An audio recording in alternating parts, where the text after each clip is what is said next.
Good afternoon, everyone. Welcome to our webinar, Expanding Your Business from China into Vietnam. We're slowly going to start in a few minutes, and I'll begin with a quick introduction. My name is Vlad Savin. I'll be your host for today. And I'm also representing the Central and Eastern European Chamber in Vietnam. Before we begin with an introduction of the speakers and of the topic, let's start first with a few details on the practicalities of the Zoom. I think most of you are already familiar. You've been using Zoom for the last 6 to 8 months, and just trying to show you a few details here on how you can interact with ourselves and with the speakers. You have the Q&A, and this one I suggest you to use it anytime within the presentations. You can write your questions there, and we will attend them as soon as we can. You can raise your hand as well for any issues, and we can turn your microphone on so you can interact with the speakers, or the chat function. So any of these would work.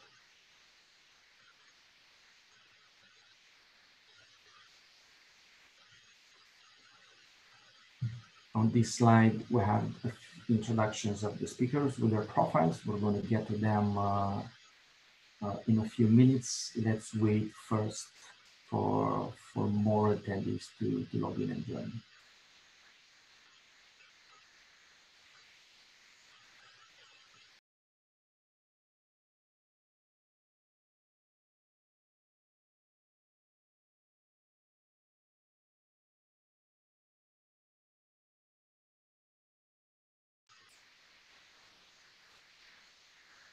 A few details on the introduction of the webinar: how to expand your business from China into Vietnam. Mostly investors and businesses from China will understand from this webinar opportunities and challenges in expanding business operations into Vietnam, and you will get key insights from experts in market entry, sourcing, business development, compliance, and recruitment as well. We'll start first with cross-border recruitment and staff mobility from China into Vietnam, and Fabian will bring his insights within that framework. Then we'll continue with practical knowledge on how to set up your business in Vietnam, and what are the key requirements in regards to licensing, compliance, and understanding how business development and as well market research and sourcing work in Vietnam as well.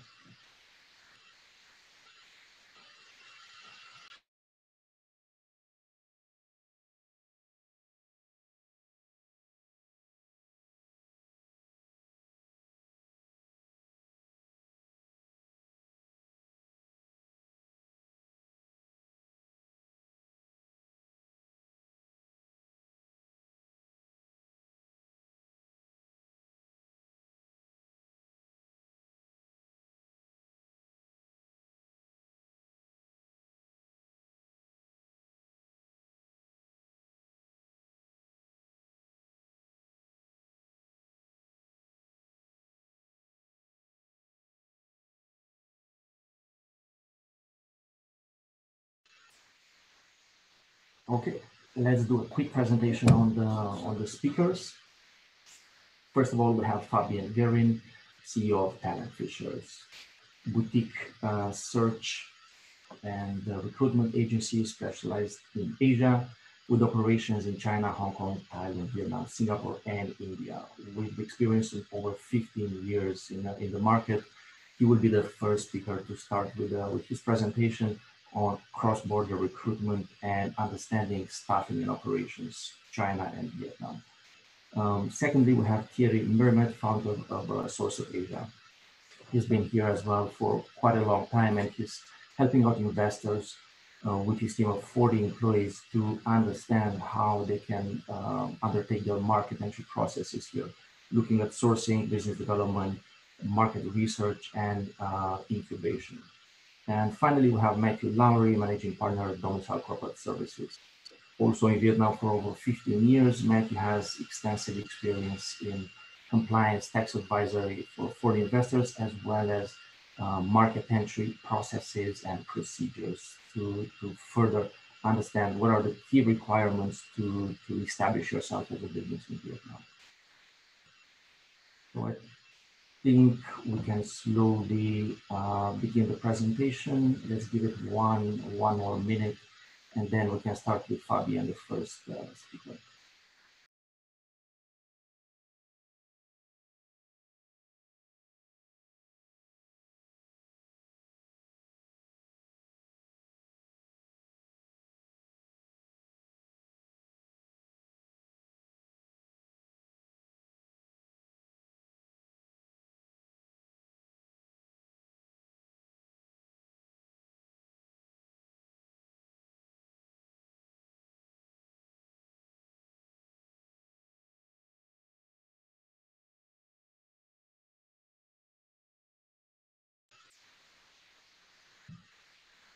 Okay, I think we're ready to begin. Fabian, welcome. Do you hear us well? Yes. Hello, everyone. Perfect.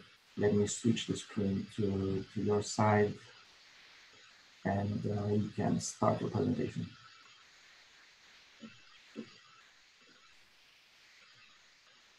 Okay, so hello, everyone. I'm Fabien Guérin. I'm the founder and CEO of Talent Fishers, HR and recruitment consulting company specialized in the Asian markets. It seems that I have a problem with the slide.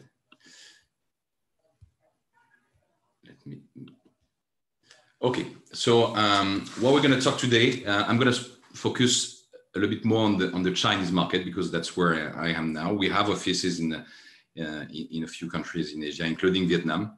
My colleague Han is here today and is going to join for the Q&A session.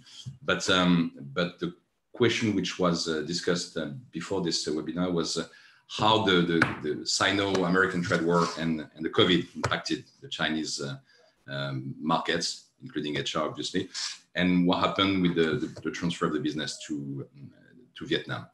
So what we're going to discuss is I'm going to make a quick recap on what happened with the COVID-19 in China at the beginning of this year and what is the current situation now in China.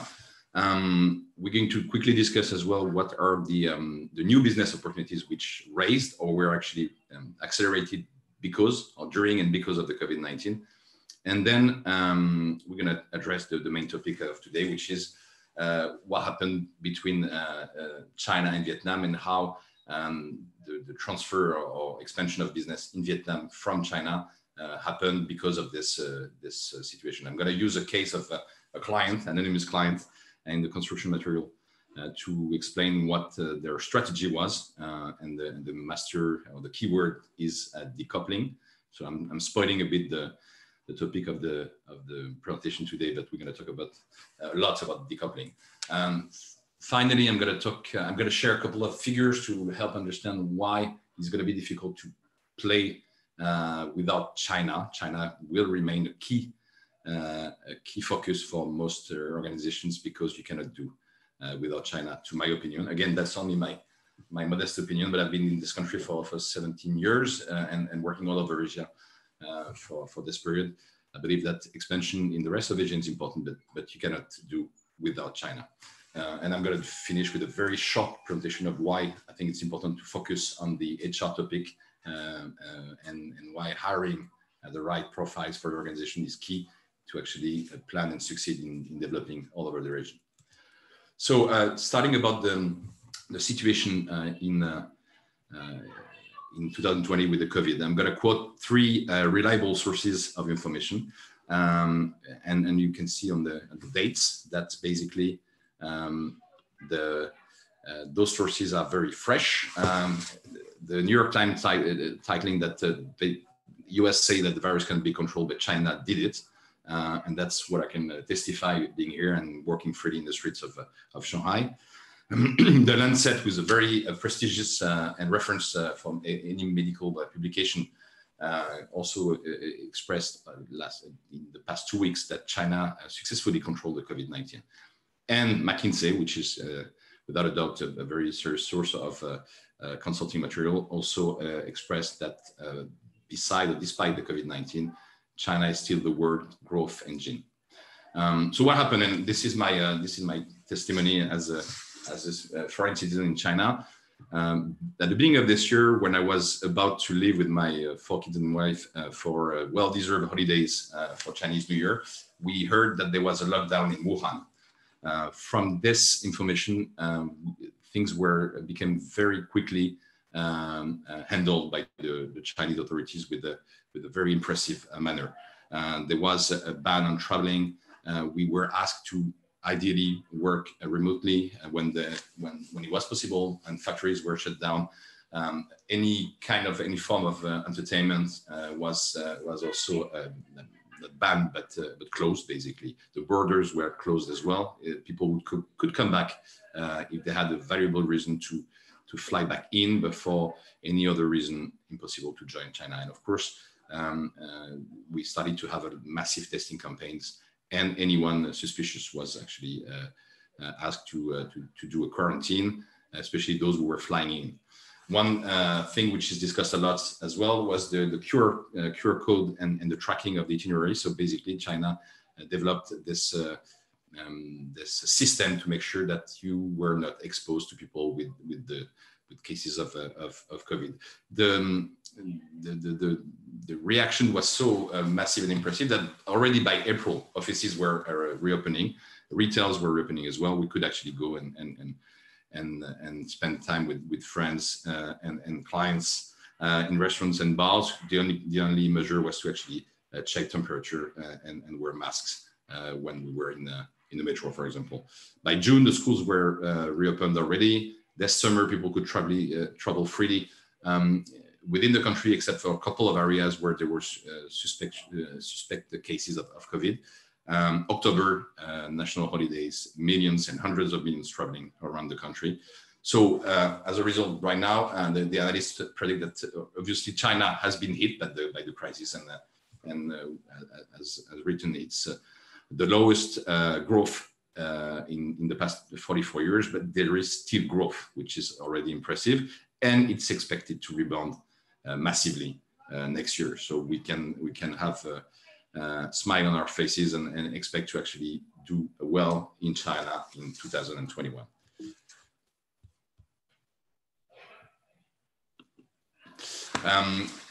As always, crises actually create or stress new opportunities. Of course, again, when you shut down factories, it's difficult to produce anything. But again, the reaction of China helped to very quickly reopen the factories and the production site. And then there's been, as soon as the crisis was under control, we saw a rebound in the consumption. As I mentioned, we could actually consume entertainment and leisure quite quickly, and the retail started to operate normally very quickly. On top of this, the Chinese government took a lot of initiative to support businesses, including, for example, waiving social contributions to actually make the cost of talent lower.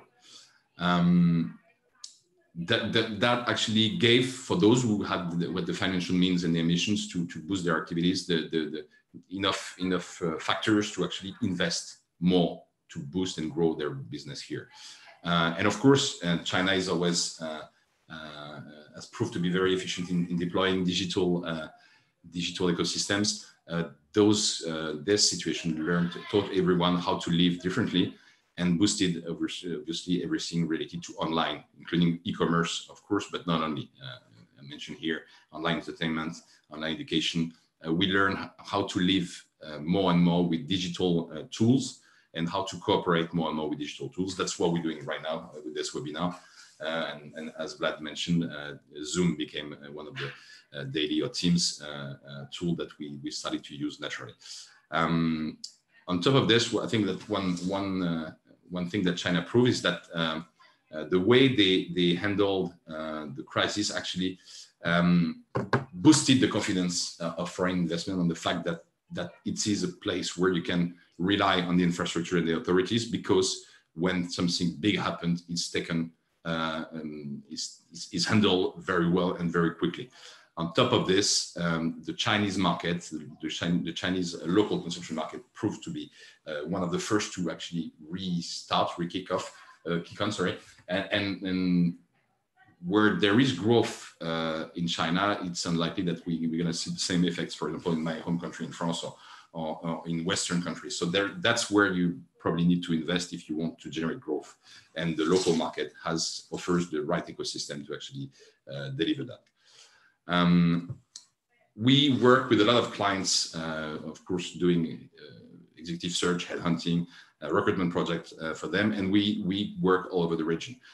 Some of our clients actually try to find strategies to not suffer from everything that happened in the past couple of months, not only COVID-19, but started already with the Sino-American trade war and the initiatives of President Donald Trump. So we saw already back last year a couple of our clients trying to investigate and find ways to develop business outside of China. I asked one of our clients who is actually in a few countries in the region testimony, and this is what he shared. Basically, the reason why they moved is because a significant share of their business is meant for the North American market, the USA. So the Sino trade war had obviously a huge impact, and if you want to be competitive on the North American market, you had to basically offer non-made in China products to remain competitive. The reason why they chose Vietnam, actually, they didn't only choose Vietnam, they also chose Taiwan, China. But the idea was actually to enjoy the proximity of Vietnam, and also all the initiatives that my fellow speakers are probably going to talk about to encourage the investment in Vietnam. The Vietnam offers reliable enough infrastructures to actually produce in a proper manner, and of course the cost of labor is quite insensitive as well. What the client did, and many of them did as well, was not to invest in a proper new production site because they had to react very, very fast.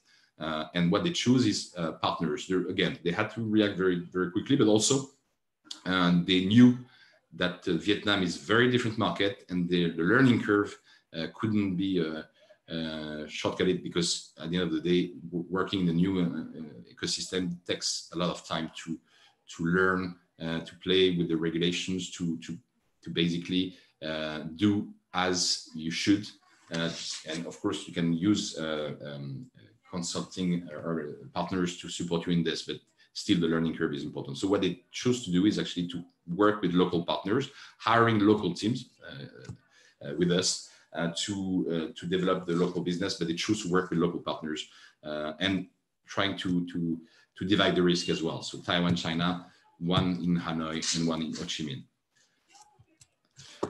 The main difficulties, obviously, again, coming with the learning curve was that the Vietnamese market is very, very different than the Chinese market, and the way of doing things are very different, especially, and they mentioned the way the Vietnamese tend to look at contracts, but also the ongoing changes in the regulations, the HR, which is always a key topic in developing and expanding another market.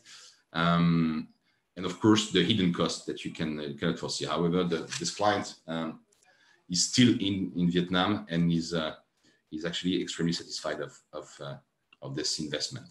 How did it impact their China operation? And that's probably the biggest lesson. It didn't really impact their operations, and that's what we saw with a lot of our clients.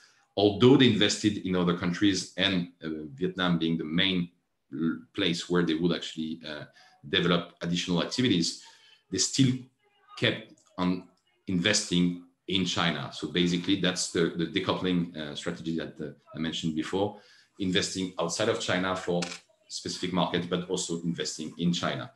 Overall, it had a very positive impact because they were able to actually address very different markets with very different needs and constraints with the proper tools. So as a conclusion for this client, and that's from a very practical case that we're going to compare with the overall trends that we saw on the market. It was initially caused by the Sino-American trade war, basically to adjust the offering for the export markets. The clients were very cautious and didn't jump in and invest massively in Vietnam, but first wanted to learn by having intermediate solutions.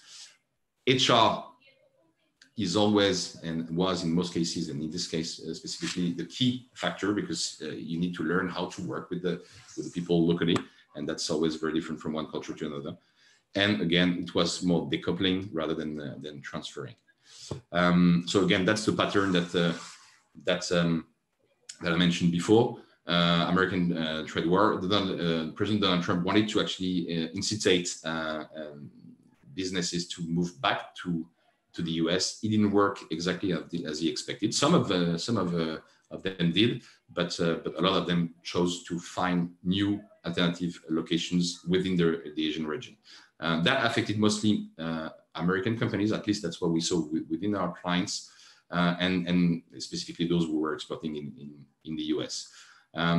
Yes, Vietnam was the main choice. They received the higher share of investment from those clients in the region, and that's still today the main place of growth outside of China within the region.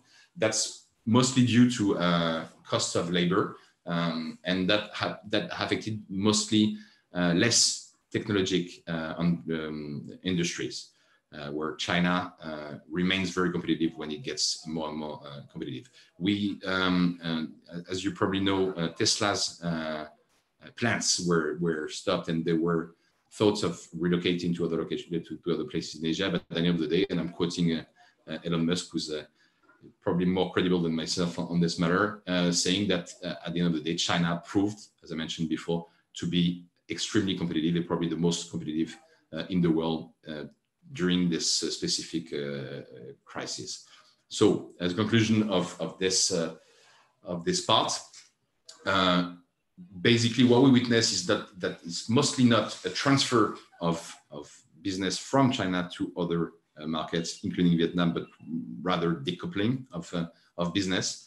I think we cannot say yet that made in China is replacing, made in Vietnam is replacing made in China. It is the case in some industries, and probably again my fellow speakers will mention those industries, but for a lot of markets, made in China remains big. And one of the key trend that we could see is that at the end of the day, the world realized that you cannot do without China. So it's the strategy of China +1 or China +2. But China still, you need to be in China for the local market, and of course, because of the quality of the production here. So a couple of key figures to actually show why those elements are important. First of all, of course, to the advantage of Vietnam, for example, China has seen increasingly the labor cost growing over the years. Over the past 17 years I've been here, I've seen a huge increase of the labor cost, but also the quality of the talent, to be fair. The market, the local market, is obviously much larger here, although Vietnam is getting more and more competitive, but obviously there's no comparison in terms of the potential yet. The talent pool, and here I take the figure of the manufacturing workers. Again, the potential of China is huge, 800 million manufacturing workers versus 55 in Vietnam, which is already a lot. And again, the quality is getting better and better, but still you can compare. In terms of supply chain, obviously, if we compare the port of Shanghai and the port of Ho Chi Minh, again, the potential of shipping cannot be compared either. Finally, and besides the infrastructure, but again, most of our clients have mentioned that Vietnam is getting more and more competitive in terms of infrastructure. We still saw a couple of occasions of trouble with, for example, electricity shortage and affecting the production. Most importantly is the potential of the local market.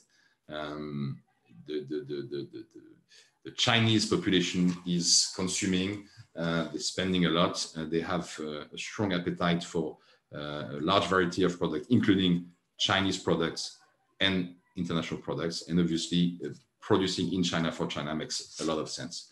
So again, the China +1 and China +2 is extremely important, and was kind of an epiphany for a lot of our clients.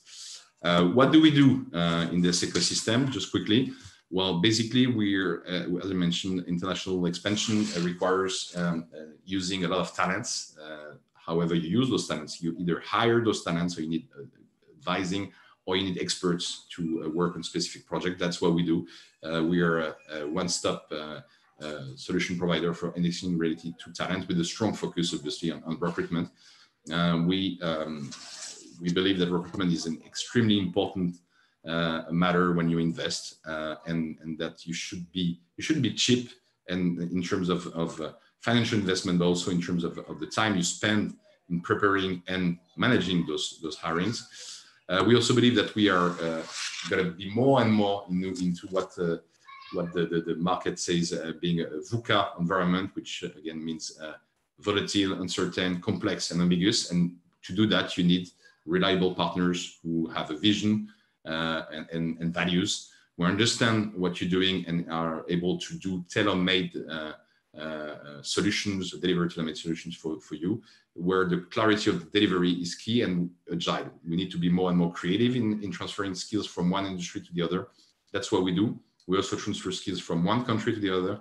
It's a bit more difficult those days because people can fly in and out, but we still have been cooperating for the past many years as one team, although we're across 6 offices. So it's very often that we transfer talents from one place to another, that we share and work on a similar project all together. And that more and more, and that's very interesting, again, probably due to the VUCA environment, that the client says, I'm looking for a CFO, and I don't care where he's going to be based, either in Singapore, in Vietnam, or in China, as long as this person has the right skills and can actually join and match our DNA.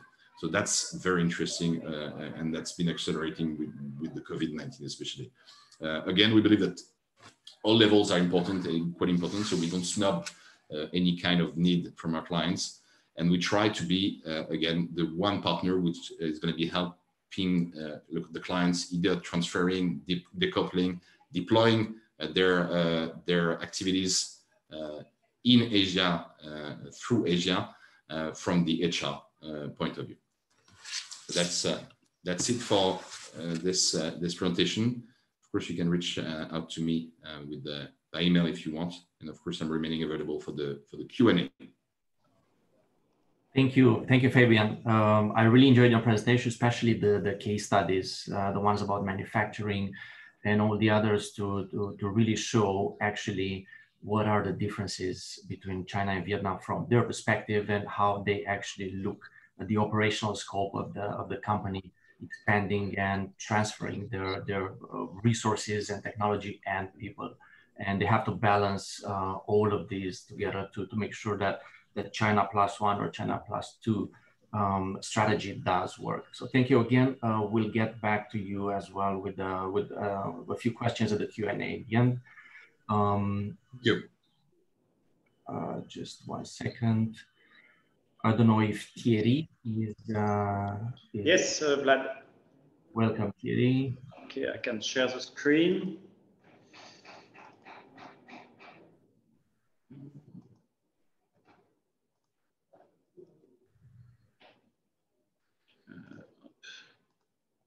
Okay, I guess it's working. Thank you, Fabien. Thank you, Vlad.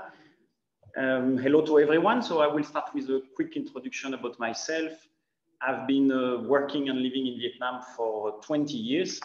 I started by running some factories in the north of Vietnam. And 15 years ago, I opened my own company, SOA, with our head office located in Ho Chi Minh City in the south of Vietnam. And we basically help about 50 foreign companies every year to enter into Vietnam market, both for their commercial development, looking for a distributor, market diagnostic, having a sales representation or follow up some public bidding. And on the other side, also a big part of our work is about sourcing, buying, and industrial implementation in the country. I will now share with you some of my input and expertise about Vietnam. I will go through 4 main parts. The first one is showing why Vietnam is raising more and more attention, and give you a few reasons why this attention is raising and why Vietnam is being more and more successful. And I will focus in part number 3 about industrial destination, why more and more industry choose Vietnam, and also all the opportunities of Vietnam in terms of sourcing. So as you probably noticed by yourself in the news in the past few years, and even more in the past few months, I feel, Vietnam has come on top of economic headline. I will take 3 examples which show what we are facing. First is an article about a year ago in the World Economic Forum. Title was The Story of Vietnam Economic Miracle. Basically, it was describing how Vietnam moved from one of the poorest countries in the world about 30 years ago till the end of the 90s. So moved from one of the poorest countries in the world to a very strong middle income economy today. Second highlight is New York Times. Your next iPhone might be made in Vietnam, thanks to the trade war, as Fabien mentioned. This article was only a few months ago, and actually it was reflecting the fact that Samsung has decided to close its last laptop factory end of 19 in China, and then beginning of 2020 to close its last smartphone factory in China. Both production being moved not only to Vietnam, but also some to India. And the third one is in Asia Times, Vietnam poised to be the big post-pandemic winner. As Fabien described for China, Vietnam has also handled the COVID situation in a very good way. We are living totally normally in Vietnam for the past few months. There has been no more case recorded over the past, I think, 60 days. So the business is normal, the restaurant, everything is normal. The price for that is that the country borders are closed for foreigners. You have to go through a quite complicated process, and you have to go through a very strict 15 days quarantine in a hotel, in a closed room, and you cannot go out. There is a quote from the VP of Home Depot a few months ago saying, "I am not aware of a single supplier who is not moving some form of manufacturing," and some form is very important, "out of China." And we can already see that in some figures. If we look at the import in US from Vietnam and China, roughly around, I mean, if we compare 2019 with 2018, Vietnam had an increase of 35% in its export to US. During the same period of time, China faced a decrease of about 15%, which actually bring back export from China to US to their level of 2030. This is exactly what Fabien mentioned, and I fully agree with him on the fact that it's a China plus one strategy mainly. Vietnam and neither any other country will replace China. So the key actually is moving totally or partially some part of your production into Vietnam. So you go into diversification. And the point is that you will use your resource already allocated in China, but you will add some new advantages in your production mix. Mainly, I will come back to that, lower wages. In terms of economic growth for Vietnam, of course, the COVID had a strong impact. Vietnam basically had a yearly growth around 6 to 8% for the last 10, 15 years. With the COVID situation, we expect to be at the end of 2020 around 2.5%, but it's still a growth, and probably Vietnam will be among the very, very few countries in the world in 2020 having a positive growth. So let me go through a few reasons why Vietnam has become so attractive in the past few years. The first reason, I believe, Fabien mentioned it a little bit, is the strategic location of Vietnam in the heart of ASEAN. ASEAN, as you probably know, is an association, a regional association of 10 countries, which was created in 1967. ASEAN, to give you an idea of its size, if we compare with Europe, it's almost exactly the same size, but the market, the number of people in ASEAN is 150 million, more than in Europe, so it's a bigger market. And the growing economy in ASEAN has been 4 to 5 times quicker over the past 10 years than the one in Europe. And Vietnam, you can see on the map, has a very center location. From South Vietnam, Ho Chi Minh City, where I'm located, you are basically at 1 hour to 1 hour 30 flight to any main city of ASEAN market. And the strategic location of Vietnam is also linked to its proximity of China. Usually when you come to Vietnam, you will still have some components or raw material coming from China. So you have an easy sea road and road access to Vietnam for some of your products. And last, Vietnam with its 3,000 kilometer coastline and a number of quite efficient seaports is well connected to all the global supply chain. The second reason, which as for me is the main one to explain the success of Vietnam, it's its population and labor force. First, Vietnam, people don't always know it, but it's the 14th country in the world in terms of population. It will very soon reach 100 million, and it's expected to be 120 million in 2050. More important than the number, it's the age structure. If we look at Vietnam, 70% of the population is below 35 years old. And what we call the working age population, which is people between 16 and 59 years old, it's still growing in Vietnam, and it will grow at least for the next 20 years.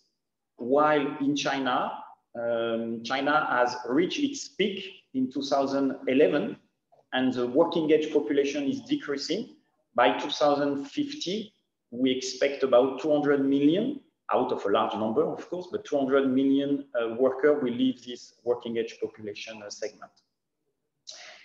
This allows Vietnam to have a very competitive labor cost, about, I would say, 50 to 60% cheaper for the same position, of course, than the one in China.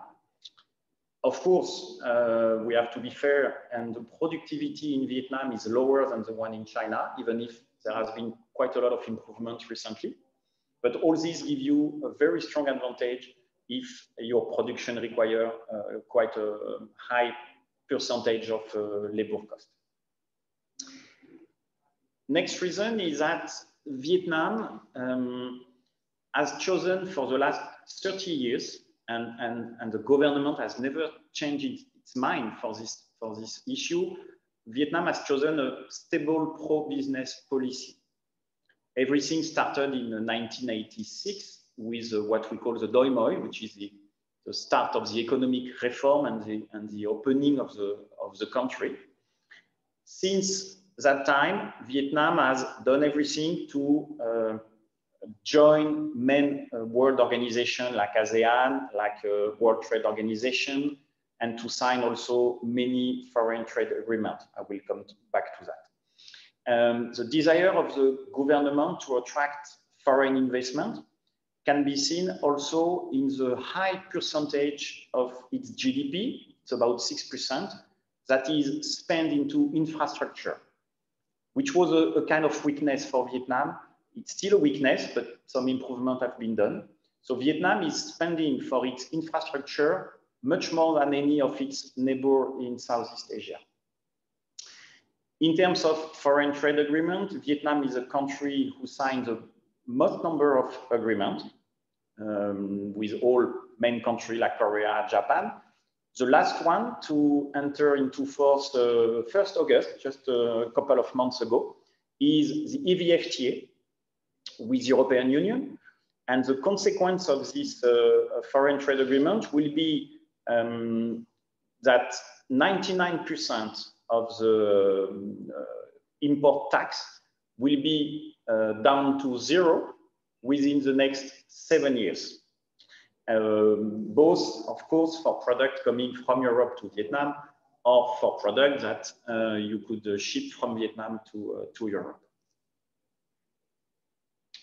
All this explains the success of Vietnam, what we mentioned about the Vietnam miracle.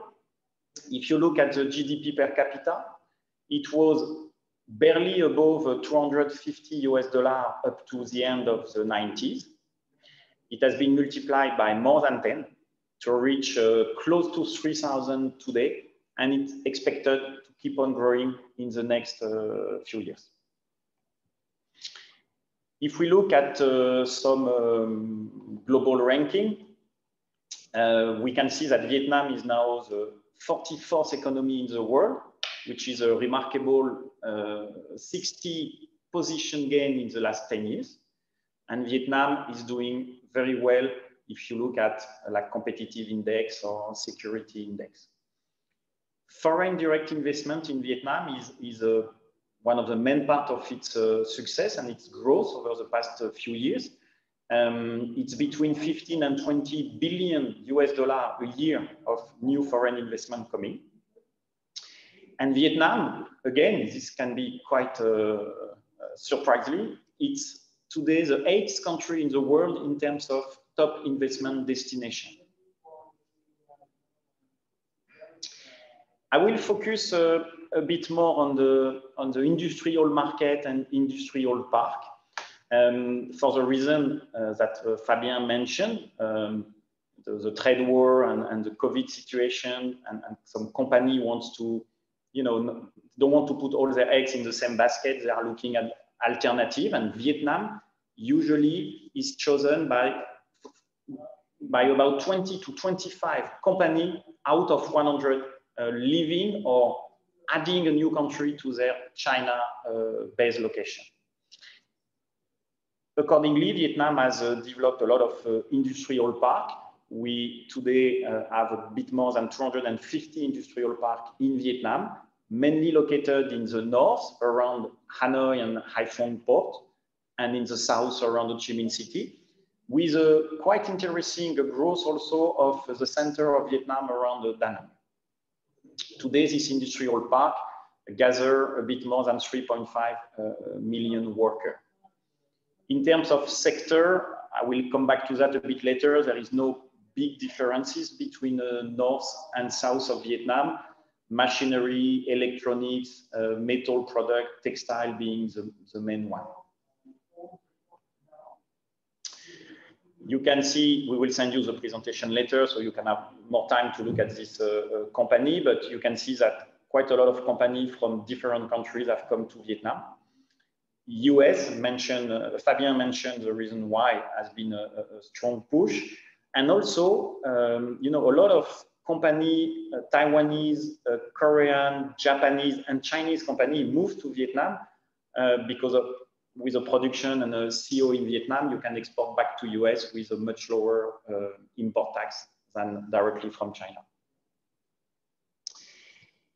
What is important when you come to Vietnam is to pick up the right location if you want to have a production facility set up.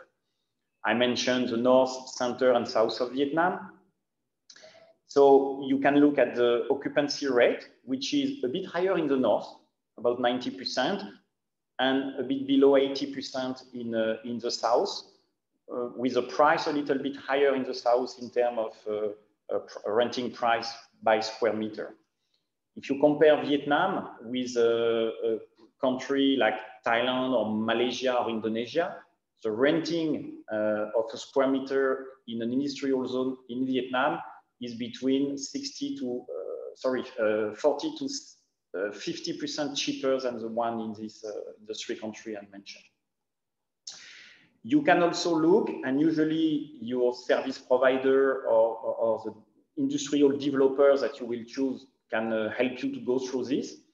There are several types of park. You have the traditional industrial park, you have the economic zone, and also some tech park and export processing zone in case you are producing 100% for export back to another country.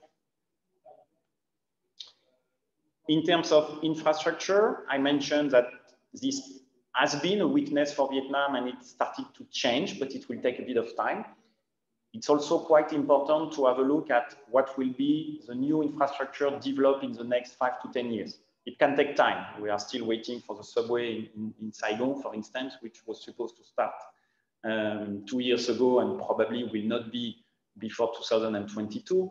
But still, especially in terms of highway, electricity infrastructure, logistic infrastructure and access to port, there has been quite a lot of improvement. So this is just an example of all the infrastructure program that you can see on the slide, which will be developed around Saigon in the next few years.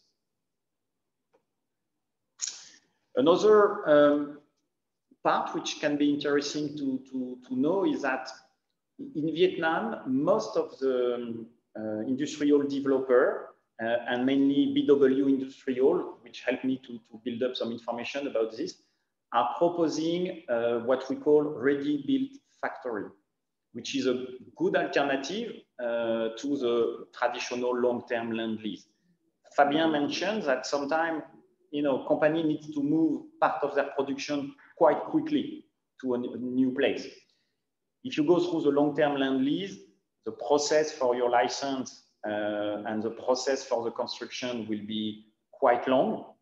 If you go to the ready-built factory solution, usually you can reduce to about 3 months the time between you kick off your project and the time you can start your operation.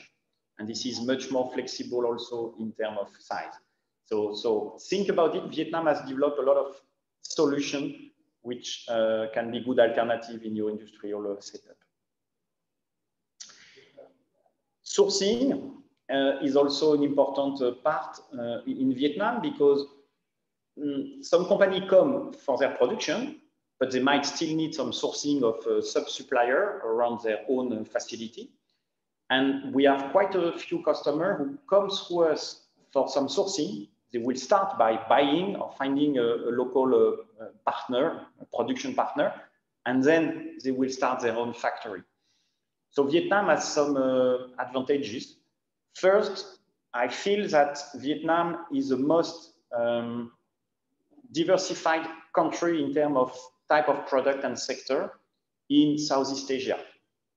The first 3 or 4 sectors in Vietnam being timber, furniture, wood, timber, furniture product, fashion and textile, electronics is a very big part, growing very strongly, and also food and beverage.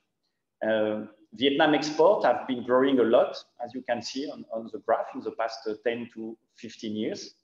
Top destination being US, China, Japan, Korea, knowing that some product going from Vietnam to China can be re-exported also to another country. And the last slide I want to share with you is all the the improvement made by Vietnam when we talk about sourcing opportunities in terms of quality and the ability of Vietnam to quickly produce at a good standard of product to be shipped. If you look at the last 10 to 12 years in what we call logistic performance index, Vietnam has improved all categories from the tracking, logistic capacity or infrastructure. Quite a few of our customers, when they come for production in Vietnam, they will be quite surprised and happy by the flexibility they can notice among the local producer in terms of MOQ, which are much smaller than the one imposed by some Chinese factory. Also, in terms of testing and certification, all the main laboratories like Bureau Veritas, SGS, Intertech are now in Vietnam. And this today has created in Vietnam a good environment for your production or you're buying to export back to your country. Okay, thank you everyone. And Vlad, I let you take back the lead from there. Thank you. Thank you, Thierry. Really valuable information and the data you shared about Vietnam. So we'll have a few questions as well for you. Thanks a lot. Let's continue with our last presentation for today before the Q&A. Matthew, welcome. Welcome to the presentation. You can start your slides. Thanks very much, Vlad. And it's interesting to follow on from a lot of those discussions because we see them as a service provider. We are seeing a lot of the businesses coming to look from China to foreign investor businesses. We need to move to Vietnam. Either their clients are asking them for sourcing or production, and that they must have that as outside of China, and Vietnam is their primary market. So we do see that a lot for all the reasons we've seen, but that China is still a core part of a lot of their businesses. So I'm going to put my presentation up. Mine's a bit more, press the right buttons. Mine's a bit more of a practical how-to than the sort of the theoretical one. So I'm going to running through setting up the company. Just for quick background, I've been here over 15 years, coming up 16 years in Vietnam, corporate finance transactions and tax compliance, accounting. Domicile has offices in 3 cities. We have just over 70 staff and provide a wide range of market entry, ongoing accounting, tax, payroll, transaction support and general advisory services. We are part of a regional group, Climb, so we've got offices and representations across most of Southeast Asia, China, Hong Kong, and that allows us to make sure that the appropriate market entry structures can be executed, be a Singapore holding company or regional expansion using Vietnam. As part of that expansion, we can coordinate.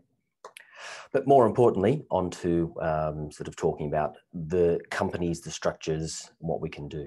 So in Vietnam, the first thing to keep in mind is that Vietnamese companies can only undertake the activities where they're licensed, the business lines. And not all business lines are approved for foreign investors. So most manufacturing, distribution, those sort of things are generally unrestricted. Consulting, IT, back offices, they're unrestricted. There are some which are restricted, various reasons, and logistics is an issue, travel, advertising, defense, transportation. There are a number, and part of the trick is understanding what those restrictions are, understanding what your business needs, and trying to work around them. And that sort of research at the front end makes the entry point to Vietnam much easier because you know what you can and can't do. There are certain things that require a longer post-licensing. We just did release a publication today regarding retail. The issue of setting up a retail, getting your trading licenses, getting your retail operation license for each outlet can be time-consuming, can be quite daunting. If you understand that at the start, you know what you're getting into, and there's nothing worse than being dragged out when you weren't expecting it. So this research and making sure the activities are known and the activities are, and your path is known and the activities you're trying to do is understood so that you can plan accordingly. 3 initial things to keep in mind when you're looking to start in Vietnam, and be this a trading company, be it a sourcing company, be it a manufacturer or consulting, whichever way you want to look at it, these fundamentals stay the same. You need a legal representative in Vietnam, any nationality, someone who is residing here to represent the company. You can have multiple legal representatives, you can keep functional control in a foreign company, but you still need the one individual who is named as a legal rep that is residing in Vietnam. You need a valid lease. So whether that is part of, as we heard before, part of the negotiation for the industrial park for using that and acquiring land or a land lease through there, whether it is a serviced office,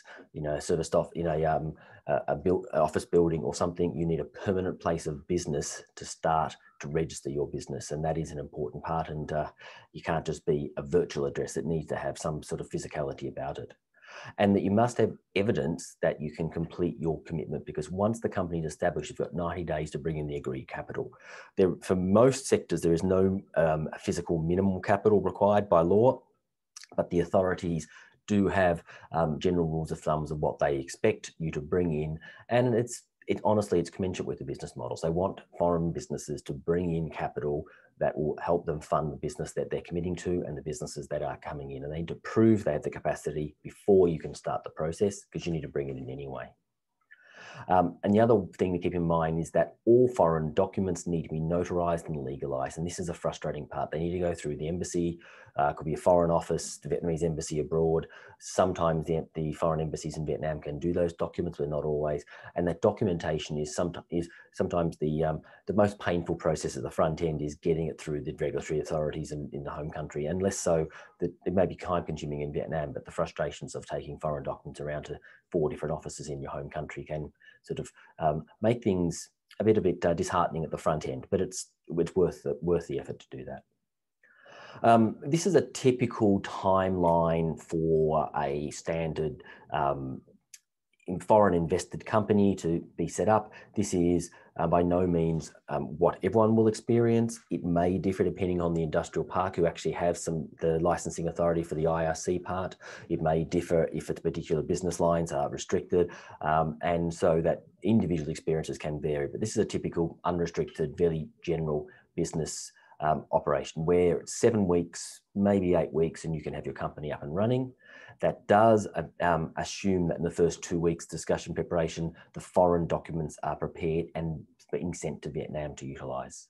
So that the 4 stages or the 3 stages there, you apply for the investment registration certificate. That is the foreign investment approval process. That is something, if you're an industrial park, your industrial park will do that for you. If you're not in an industrial park or an export zone, that'll be done by the Provincial Department of Planning and Investment, and that is provincially based, so it's relevant to the province you're in. You then apply for the Enterprise Registration Certificate, which is your certificate of incorporation. Only foreign companies have the IRC, all companies have the ERC. And then the last one is making sure you have your seal and do your publications and tax codes and everything else after that so you can start operating. And so that's sort of the fairly standard process you'll need to go through. Everyone's slightly different depending upon what they're doing in the business lines, but that's a fairly typical process. With the IRC and the ERC, they're important because the IRC allows you to open what's called the Direct Capital Bank Account or the Direct Investment Capital Account, the DICA, and your current operating accounts. And I'll touch on that in a moment of their importance, but your direct capital account is only for those people with an IRC. Local companies can't have them. So I'll come back to them in a moment. So that getting your funds in and out of the country is important. And one of the things we hear a lot is that trap capital. People come into Vietnam, they bring money in, they do things because it's the local way and they get trapped capital. Proper investment decisions are made around not only entering but exiting, obviously repatriation of profits, capital, selling the business, and making sure it's structured right. So you must bring your capital through that direct investment capital account. You can bring loans into Vietnam. Short-term loans do not need registering with the state bank. They can be fairly flexible in and out. Long-term loans need, medium-term loans need registering, but they need to come through that direct investment capital account. Dividends for repatriation can only be paid out once per year. You need to be in a profit position and have retained profits. You can pay a dividend out, and there's no withholding tax for corporate investors on dividends being paid out. So back to this diagram. So with that in mind, your direct investment capital account is effectively how to get through your border control for foreign currency and funds, so that your charter capital, your share capital comes in, and if you sell the business, comes back out through that account. Your foreign loans can come in through there and foreign dividends out. So that's how you make sure that you don't have trapped funds, and that account is critical for that. It's your control to protect your investment. And then your operating bank accounts is where if there's any local investors, your operations, revenues, etc. And those local accounts can be in any currency. Domestic transactions have to be Vietnam dong, but any currency you can hold for foreign transactions, either receipt or payment, subject to making sure you have correct documents. That's how that structure works. So that the fear of having trapped funds and not being able to repatriate, and we see transactions many times where the legal advisors still question the fact, even though the ownership's been changed, but they'll ever get the money back out, and demonstrating that if you enter properly and set it up properly, repatriating funds is not that much of a difficult exercise to do. Just touching on taxation, because that's often one of the factors. It's not always, it should not be the driving factor, but it's always an important factor to make sure that people understand the taxation implications and plan around them. So Vietnam has a standard tax rate of 20% for corporate income tax. There are tax benefits and there are tax-free tax exemptions in certain industrial high-tech zones across the country. So there are abilities to get tax exemptions and tax waiver periods and tax reductions. 20% is the standard rate, and I tell people to always use that in their planning. And if they can achieve a lower rate through certain sectors or through certain industrial zones, great, but to focus on that as the headline rate. There's a standard domestic 10% value-added tax for most things, but any exported services will be, or products are exempt from that, and that there is you can refund the VAT for an exporter for exported products that have VAT on inputs. Resident individuals have a tax rate varying from 0 to 35%. There is 0% at the front of that, so the first 11 million dong, or about $500 US, is tax-free. So it actually, taxes in Vietnam kick up quite high, the tax rate, but the top rate is not necessarily as high as parts of Europe, US, Australia, etc. So the taxes are not, individual tax rates are a little bit higher than, say, Singapore, Hong Kong. They're quite a bit higher than that. The corporate tax rate is not significantly higher. A non-resident individual is a flat 20%. So that's just for comparison. Tax residency gets people. So just putting it up here for information, making sure that anyone who's in Vietnam 183 days as an individual is tax resident, tax on worldwide income. There's often missed in people's analysis when they're particularly foreign experts are coming abroad, and they're coming to Vietnam to exercise, and they need to determine if they're a tax resident, and becoming a tax resident by accident can be painful if that's not fully explored. And I'll just skip past that one. It's not as important for this discussion. I'll leave it at there. It's probably enough time to jump into our Q&A, and I'll throw back to Vlad, and we can get the panel going. Vlad, over to you. Thank you, Matthew. Thank you for the presentation. And I'd like to invite now all the speakers to join us for the panel. I think we have quite enough time to answer any questions from the audience. So I would like to invite as well the attendees to start sharing any questions they have for our speakers. So Matthew, Fabien, Thierry, and as well Han will join representing talent fishers in Vietnam here and heading the office. She will join as well, bringing some more knowledge on the recruitment side related to Vietnam here if you have any questions. So again, if you'd like to ask anything to our speakers, please feel free to share your details there. I have a question or two for Han and the other speakers, but I think we can start first with Jessie's questions. She was asking about visa, and I think Matthew here, even though you're not necessarily specialized on visas, a lot of your clients have went through the process, and they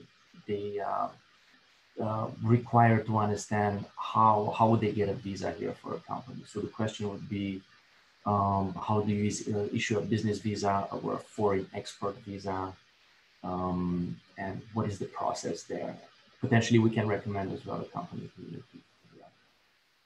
Well, the process with Vietnamese borders being closed, and it was touched on earlier that one of the pain points for Vietnam being so successful with the COVID, dealing with COVID and making sure the economy continued and life continues relatively as normal, is that our borders are closed.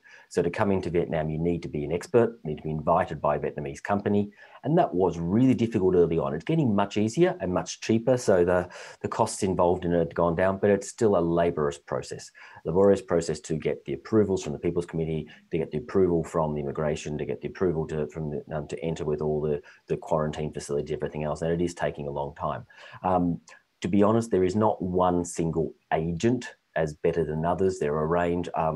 We don't recommend a single agent because there are some with different benefits, depending upon what the sector, who the employer, whether it's education, whether it's manufacturing, they all vary. So I'm happy offline to sort of give some ideas to Jesse, but it's not something I'll recommend individual. The good thing is the process is becoming a well-worn path now. The authorities know how to do it. It's not far, it's a little bit faster, but it's in the early days, sort of into May, June, it was an unknown process and people were just stumbling through this and getting into quarantine and getting into country. Now we are seeing people enter it regularly. They go through the process, they get the flights, they come in as the expert, they sit their quarantine, and I've got 2 clients in quarantine at the moment who are coming out in a few days who have entered, and it's something we've been helping with for quite a while, just working through on a case-by-case basis. I think whether Thierry or Hun, you can add anything to that for your experience. Yeah, actually, for most of our customers in the past years, we've been managing all the visa. As you all know, it was very easy. Visa on arrival, you do it within like 15 minutes at the airport. It has, like you said, become much more complicated till, I would say, September. But for the last few weeks, we feel that it's getting smoother, quicker. You can do the process within, I would say, a few weeks now.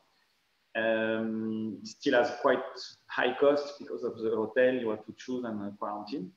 But today, I think we are able to have to allow people coming through doing the process. We do it internally in our company sometimes. But we are far from being back to normal, of course. If you want to add something, Hang, maybe.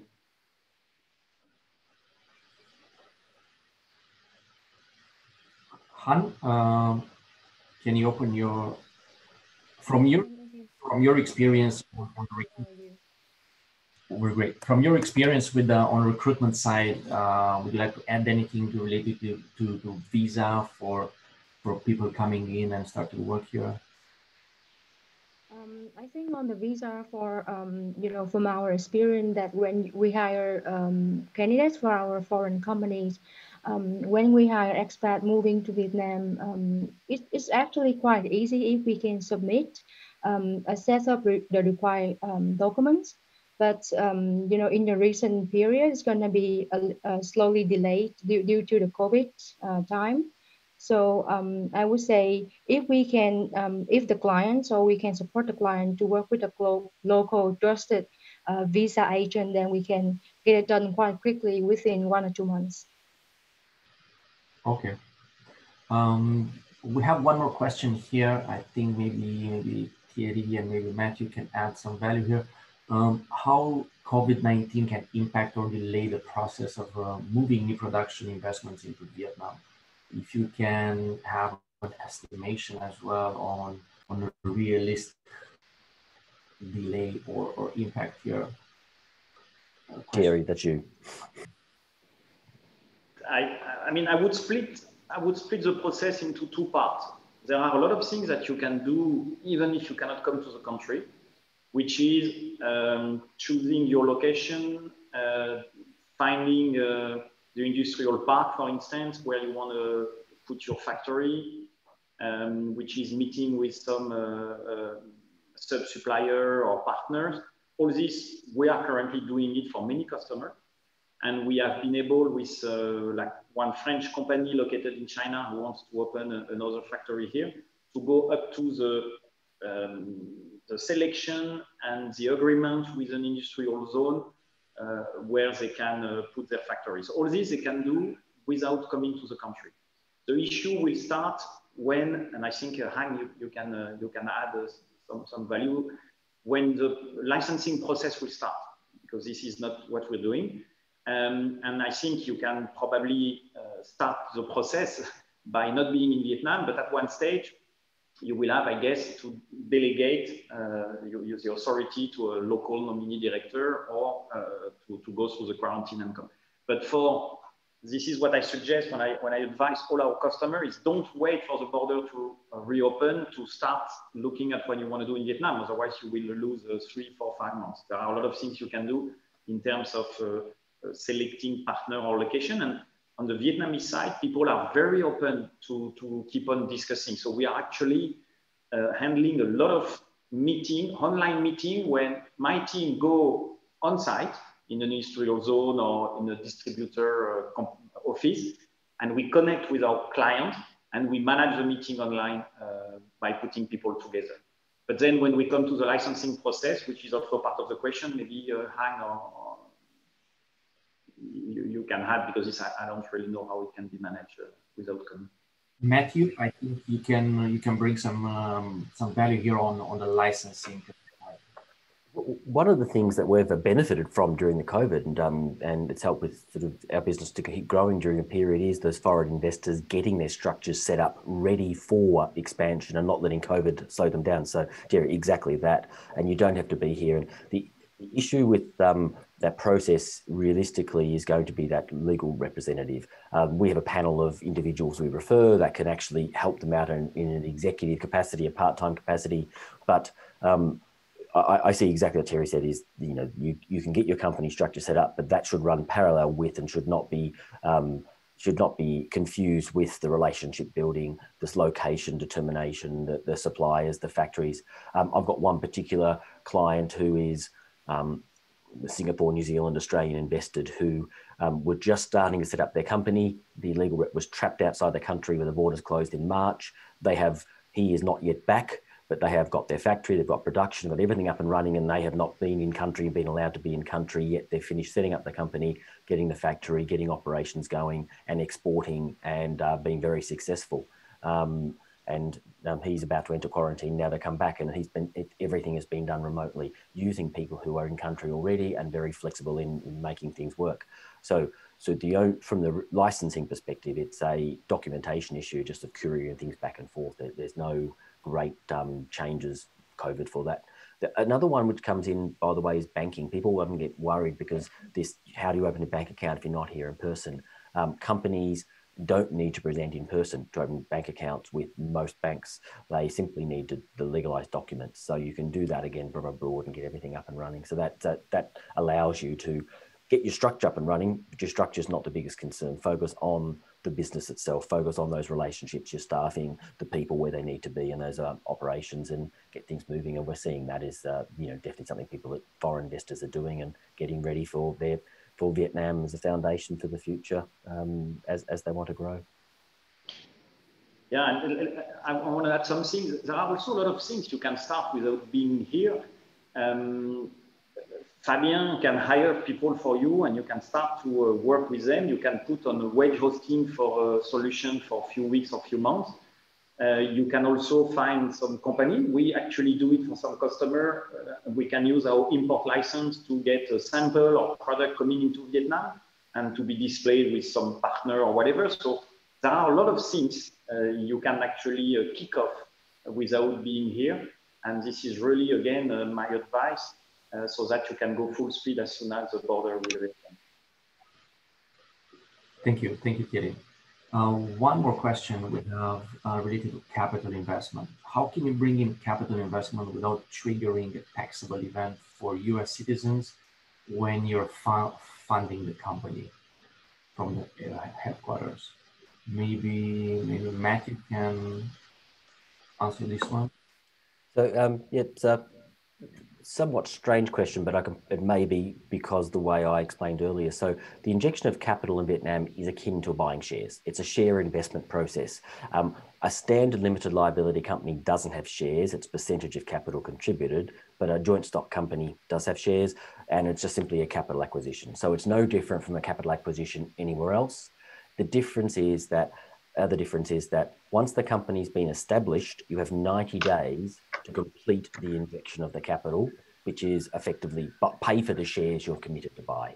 So it shouldn't have a taxable event arising. The disposal of the capital obviously will have will be a taxable event, or splitting the shares, or doing whatever else you want with them. But the actual injection of the capital is just akin to a purchase of shares in a company, and you need to do it within the first 90 days of establishment.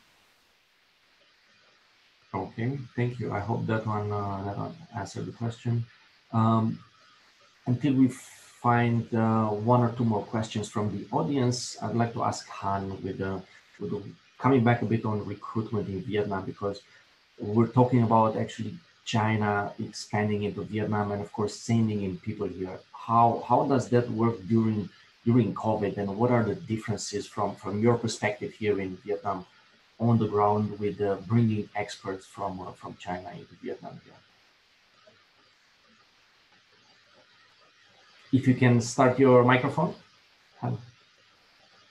Sorry. Okay. From our experience in Vietnam for the last couple of months, you know, especially during May until the current date, we are helping our clients, let's say from Hong Kong, China, and Singapore, to hire people in Vietnam. And the main problem is that when we come to making the decision for their hiring, they would require to have a final face-to-face discussion before they make the offer. But then because of the restriction from traveling, so some of our clients are actually getting quite flexible.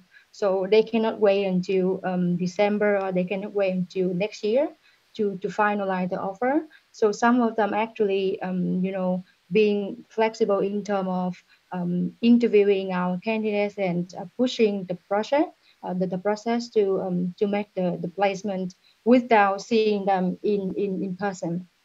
And then as a local partner, Talent Fisher in Vietnam actually supporting our clients from a very deep interview process with the candidate, also doing the reference check to make sure we are placing the right person for them. Thank you, Han. Thank you for your insights here. Okay, no more questions from the audience. If you have any other questions from for Fabien, Thierry, Han, or Matthew, please ask. We still have quite a bit of time. Let me ask one broad, bit more macro question for valid for all the panelists. From your point of view, from looking at your experience in recruitment, business development, sourcing, licensing, market entry, from all these processes, and also from your experience with directly working with foreign investors in China and in Vietnam as well. If you would have to highlight with the audience one predominant challenge faced by investors in expanding their business, what would that challenge be in your view? And what advice would you have for them to address that challenge? We can start maybe with Fabien. Okay, so basically what we do is we focus. We have a passion for human talent. So I believe that in any project, to achieve any result, you need to hire the right talent. That means that to us, and we probably can see, we believe that finding the right job is actually changing your life. It's impacting your life. So it's extremely important a choice to make. Inspecting everybody's life around you as well, your family and your close ones. So you have to take the right decision. A lot of clients actually, unfortunately, have a very transactional approach of hiring. And basically, they're looking for a set of skills to integrate within their organization. What's important is that behind the skills, you have people, and those people have projects, ambitions, and aspirations. So if you want to hire the right talent, you need to have a very critical approach of what skills you need to actually achieve the expected result, but also what you have to offer to those talents to actually blossom and stay and grow within your organization. It's not plug and play. There's always a margin of growth. If there's no margin of growth, then the person's gonna get bored and leave. So it's a very important process of taking into consideration the potential of evolution and the aspiration of the other partner. And unfortunately, a lot of foreign investors don't pay enough attention to the local culture, the local values, and basically the history of the country they're investing in. So that's my main advice: to pay attention and invest enough to actually achieve the results. Thank you, Fabien. What about you, Thierry? What's from your experience with working with investors coming into Vietnam? What's the main challenge that they should they would experience at one point, or they should look to mitigate? And what's your advice on that? With almost each and every customer, we have helped to enter into Vietnam in the past 10, 15 years. I've seen two facts, two things which are very important for them to know. First is, I always tell them, make a plan, make a business plan, but don't expect it to be, to stick to it when you will implement your project. I've almost never seen in any project a business plan which was realistic. Usually it will be longer, or it will be more difficult, or it will accelerate suddenly, but our clients will not be ready for that. So the environment in Vietnam is very special, and you have to be very, very flexible. I always advise them, don't put too much fixed cost at the beginning of your project, and so on. That's the number one. Number two, the learning curve in Vietnam, I think it is very long. The culture, you don't manage the staff the same way. A meeting with a Vietnamese partner, a yes or a no is not a yes or a no for a Westerner. And whatever you do, it takes time to learn that. So I think you need to be very flexible. You need to be very humble.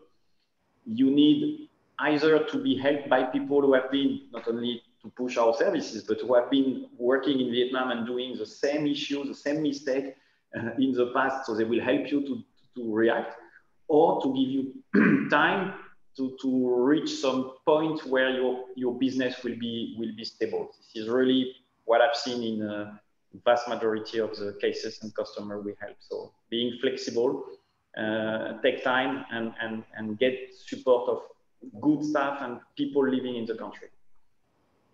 I actually agree with that, and I'm sure Matthew would add on a few things coming from you. Matthew? Yes, I agree with both of what Thierry and Fabian said. I think that they're correct. My advice, or what I see, is it sort of comes out from what Fabian was talking about. I see culture, and I see that it's not just adapting to the local culture and appreciating local culture, which is part of the education process and part of what Thierry's talking about as well. But it's also coming in with the expectation of bringing people up to a best practice, and not letting historical local ways of doing things dictate your business. What gets the most productivity out of Vietnamese, what gets the most loyalty out of Vietnamese, is this bringing people up to an international and culture, and in using your culture you've developed in the firm globally around the world in various countries, bringing that to Vietnam and having it as an aspirational culture. And so educating, growing, developing, make people feel like they own the business and what they're involved with, because the productivity is higher. The staff turnover, the whole business success will be far, far better by this cultural approach. And that's where you get your benefits, and that's where you get your significant benefits for a lot of companies when they're moving to Vietnam, and by doing the cultural side. And I use the statistics where about 25% of the economy in Vietnam is foreign invested, but 78 or 80% of the exports are foreign invested. It's because the quality of the products and what's coming out through that foreign invested process, you've got a better productivity, you've got a better quality, you've got the ownership. And I think addressing culture, understanding the local culture, but bringing everyone to best practice and instilling that from the early stage definitely helps you succeed. So that's what I would add. Han, what do you think on your side? Do you think culture is a key part in succeeding in Vietnam, or is it a challenge that you actually need to really focus on? Or what's your view on the challenge that you find common for investors coming into Vietnam? I think the major challenge that we have been facing when we support the clients from, let's say, outside of Vietnam is how they putting realistic hiring requirement for local market in Vietnam. So let's say during the COVID time, many of our clients, they think that when they move their operation into Vietnam, they would expect to hire on a lower labor cost. But surprisingly, even during COVID time, we have seen that the market becoming very competitive. Let's say when we try to approach people from the same industry, they are expecting, an increment when they consider to move for a new job. And then some of our clients, for example, in China, they're very surprised because they think, you know, the market should be going slow and people should be, you know, suffering from redundant, or they should be more flexible to look at, you know, lower package, but actually it's not. And then from our side, I would think the challenge that we usually advise to our client is that when they move to Vietnam, they should be, you know, having a very practical expectation in the local labor market, because Vietnam is getting more and more competitive, yeah, in some certain industries. Thank you, Han. Thank you for the value add here. I see we don't have any other questions from the attendees. Anyone would like to add anything as a closure, as a last thought from their perspective on the webinar and on the topic?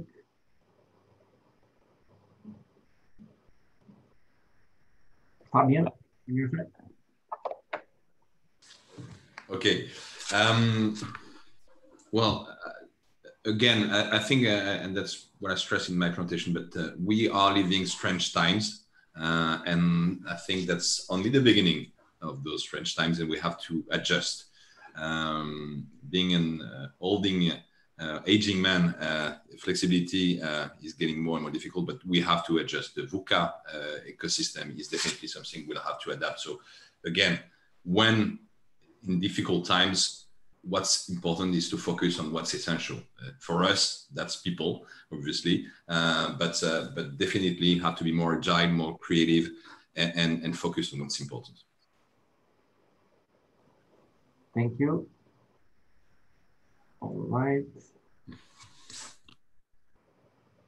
Okay, I think we can close the session for today. Just a reminder, we have recorded the entire session. We will send it over to all the participants, including the ones that registered but didn't have the chance to actually join the webinar. We're going to send as well the 3 slides from the panelists with their presentations with an email, and please feel free to reach out to any of them if you have any questions, queries about China, Vietnam expansion, or in general business questions. So thanks again, all the panelists. Thank you, Han, for joining at the end. And thank you to all the participants for being with us for this afternoon. Thank you, Bilal. Thank you, everyone. Thank you. Bye-bye, everyone. Yeah, thank you and bye-bye.